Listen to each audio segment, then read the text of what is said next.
دنیا میں رہتے ہوئے انسان کی طرح طرح کی خواہشات ہوتی ہیں اور وہ ساری عمر ان خواہشات کو ہی پورا کرنے میں گزار دیتا ہے۔ کیا آپ جانتے ہیں محشر کے میدان میں بھی انسان 9 طرح کی خواہشات کرے گا۔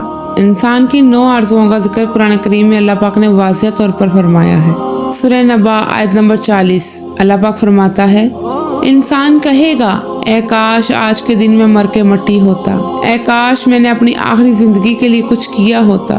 سورہ فجر آیت نمبر 24 اے کاش مجھے میرا نامہ اعمال نہ دیا جاتا، اے کاش میں فلاں کو اپنا دوست نہ بناتا، اے کاش ہم نے اللہ اور اس کے رسول کی فرما برداری کی ہوتی، اے کاش میں رسول اللہ صلی اللہ علیہ وسلم کا راستہ اپنا لیتا، اے کاش میں بھی ان کے ساتھ ہوتا تو بہت بڑی کامیابی حاصل کر لیتا، اے کاش میں نے اپنے رب کے ساتھ کسی کو شریک نہ ٹھہرایا ہوتا، اے کاش کوئی صورت ہو کہ ہم دنیا میں واپس بھیجے جائیں اور اپنے رب کی نشانیوں کو نہ جھٹلائیں اور ایمان لانے والے لوگوں میں شامل ہوں۔ لیکن افسوس کی بات یہ ہے کہ موت کے بعد انسان کی کوئی بھی خواہش ایسی پوری نہیں ہوگی۔ آپ تصور کریں وہ دن کتنا ہولناک ہوگا جب کوئی خواہش، کوئی سفارش کام نہیں آئے گی۔ آپ یہ بھی تصور کریں کہ ایگزام سے پہلے اگر آپ کا پیپر آؤٹ کر دیا جائے تو آپ اس کے لیے کتنی محنت کریں گے، کیونکہ آپ کو یقین ہوگا کہ میں ضرور اس میں کامیاب ہو جاؤں گا، اور آپ پورے یقین کے ساتھ ان سوالات کی تیاری کریں گے۔ اللہ پاک نے بھی آخرت کا پورا پیپر آؤٹ کر دیا ہے کہ قبر میں ہم سے کیا سوالات ہوں گے،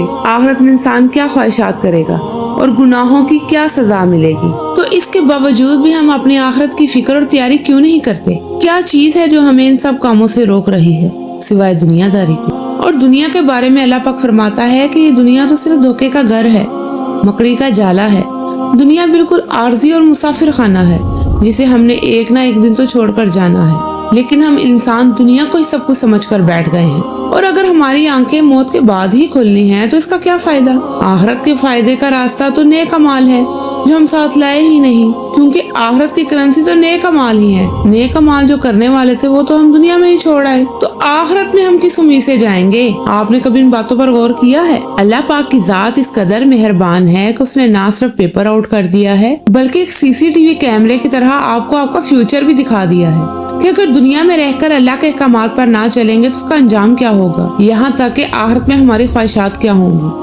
اللہ پاک نے تمہارے لیے جنت اور جہنم لکھ رکھی ہے، لیکن فیصلہ تمہیں کرنا ہے کہ تم کہاں جانا چاہتے ہو۔ اگر ان سب کے بعد بھی انسان ہدایت کا راستہ نہیں اپناتا تو اپنے دل پر ہاتھ رکھ کر بتائیں کہ اس میں قصور کس کا ہے۔ کیا ہم اللہ پاک سے شکایت کر سکتے ہیں کہ ہمیں ڈرانے اور بتانے والا کوئی پیغمبر نہیں آیا تھا یا قرآن نہیں آیا تھا جس میں واضح طور پر بتا دیا گیا ہے کہ اگر تم دنیا داری میں پڑ گئے تو اس طرح سے افسوس کرو گے اور اس کا کوئی فائدہ نہیں ہوگا؟ لیکن خوشخبری ہے کہ اللہ پاک کی بات آگے بڑھانے والے، پہنچانے والے لوگ ابھی بھی زندہ ہیں، اور اسی طرح ہماری توبہ بھی قبول ہو سکتی ہے۔ تو آج سے سوچ لیں کہ اگر آج اچانک آپ کی موت ہو جائے تو کیا ہمارے اعمال ایسے ہیں کہ ہم اللہ کا حضور پیش ہو سکے یا آپ کی اور میری بخشش ہو سکے؟ ایک بار سوچئے گا ضرور۔ اللہ پاک ہمیں سمجھنے اور نیک اعمال کرنے کی توفیق عطا فرمائے، آمین۔